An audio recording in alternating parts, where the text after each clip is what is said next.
Hello again, John Wild here to give you another look at vintage action figures, and this time we're going to be looking at the Lost World of the Warlord from Remco Toys in 1982. The Warlord is the namesake and main character in the Lost World of the Warlord toy line, and other characters were produced. The character Warlord was created for comic books. Remco Toys, hoping to compete with the Masters of the Universe toy line, bought the license. Often, Remco toy lines mirrored other marketing campaigns of toy lines that were produced by the bigger companies like Mattel and Hasbro. The Warlord and the Lost World of the Warlord toy line came out about the same time as Masters of the Universe. The Lost World of the Warlord figures would share the same pegs as the Masters of the Universe figures. When kids bought all of the Masters of the Universe figures, or when parents confused Masters of the Universe figures with Remco's Warlord line, Remco hoped to improve their sales. But before we dig into this classic action figure, let's take a little bit of time to look at the background of the Warlord, the character, in comic books. The Lost World of the Warlord was published by DC Comics and was created by artist-writer Mike Grell. The Warlord debuted in First Issue Special number 8 in November of 1975 and began its numerical run a few months later. The comic book chronicles the adventures of Travis Morgan, a pilot who lands his wrecked plane in the undiscovered underground part of the North Pole called Stataris. In Stataris, the world hasn't aged past prehistoric times, and dinosaurs and dangerous creatures still inhabit the land. The Warlord battles his arch-nemesis Deimos for the freedom and peace of the people of Shambhala. Now that we've discussed the Warlord in comic books, let's take a look at what the Warlord figure would have looked like on card.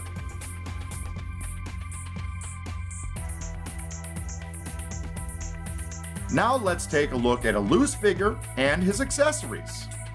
First we'll look at the accessories, and there was only one accessory that came with the Warlord figure, and that was his sword.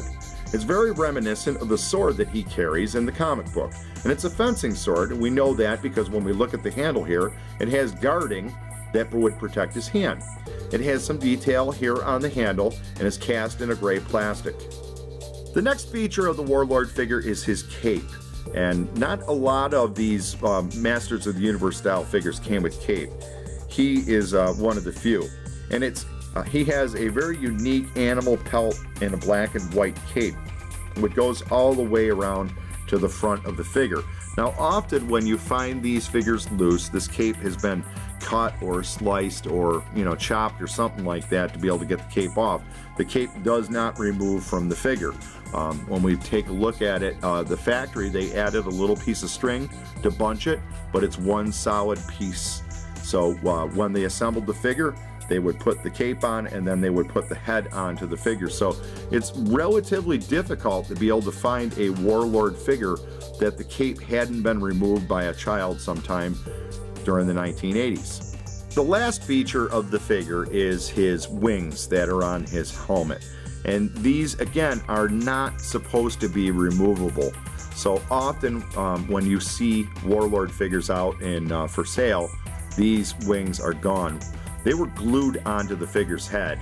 They're cast in white plastic, and they have a little bit of sculpting on them, which is nice.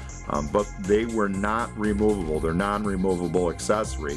But again, children had a tendency to pluck these off. Remco figures, unlike Masters of the Universe figures, Masters of the Universe figures use basically a piece of rubber to join the legs at the bottom.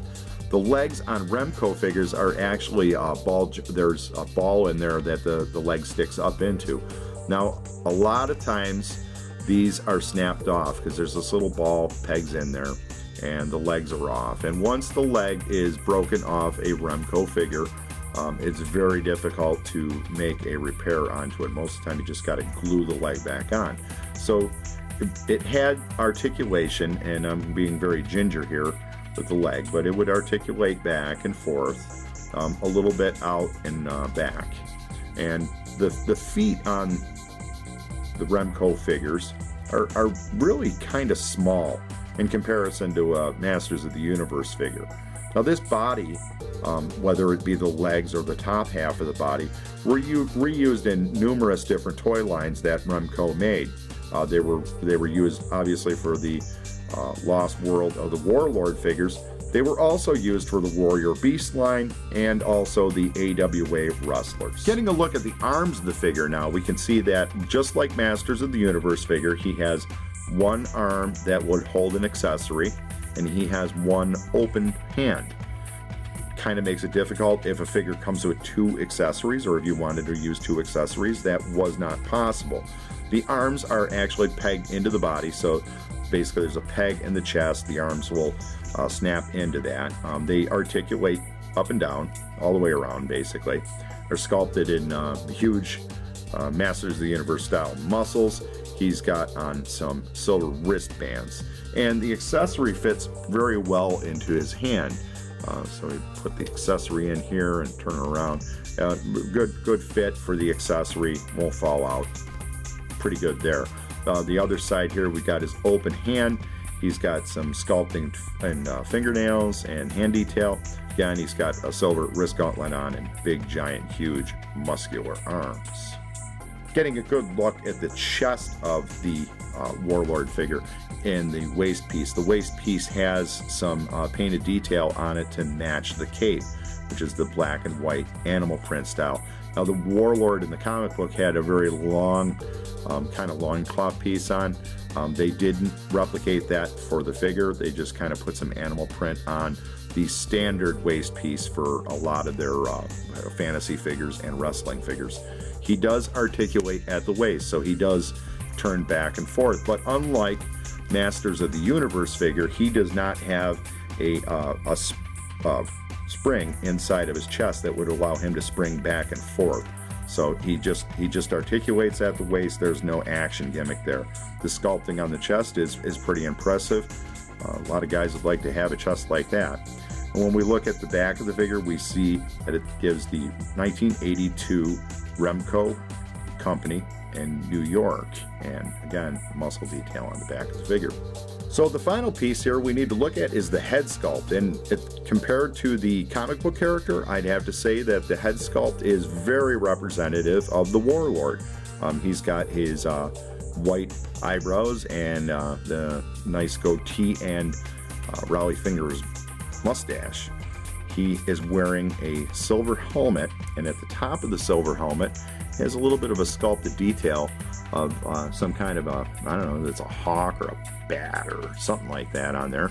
It's sculpted down onto the top of the figure, coming around to the back.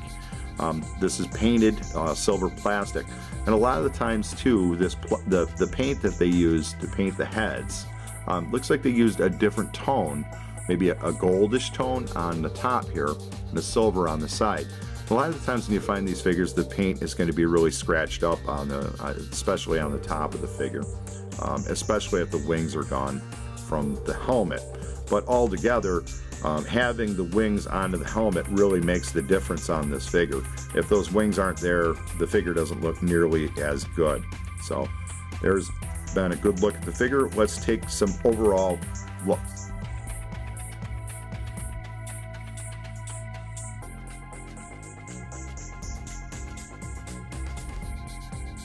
So what can I say about the Warlord figure?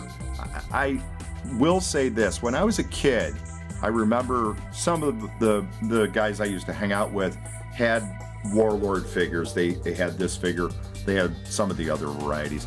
And they were always kind of considered the red-headed stepchild to the rest of the Masters of the Universe figures. There was just something about having a Masters of the Universe figure, a He-Man figure, versus one of these knockoffs, whether it be the Warrior Beasts or the Warlord line, even the wrestling figures, but that's a totally different story. But there was just something about them that was an aura of not as good as a Masters of the Universe figure.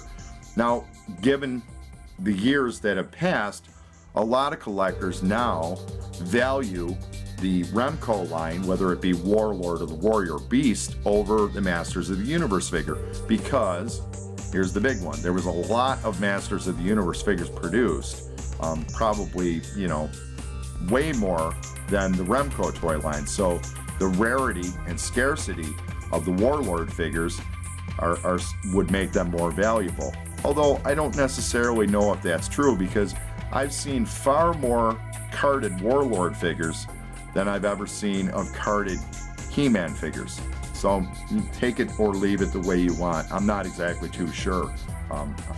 I just know personally myself, I was happy to get a Warlord figure back into my collection after all these years. I never had this figure when I was a kid. My friend had the figure.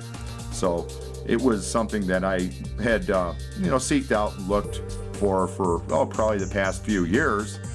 And I was fortunate enough to find one at a price that I could afford and what I wanted to pay for it, which is the big thing. I'm hoping to be able to get the rest of these figures to show them off to you in a future video. But as for right now, we're just looking at the Warlord. So what do you think of the Warlord? Write something down in the comments. Tell me an experience you had with the Warlord figure when you were a kid. As an adult collector, how hard did you find it to get this figure into your collection? Or is this a figure you want in your collection at all? So leave me a line and tell me what you think. So this has been John Wild. I'd like to thank you for watching my video. Please like, share, and subscribe to catch my latest uploads. And until next time, oh, Mom, I didn't want a Warlord figure.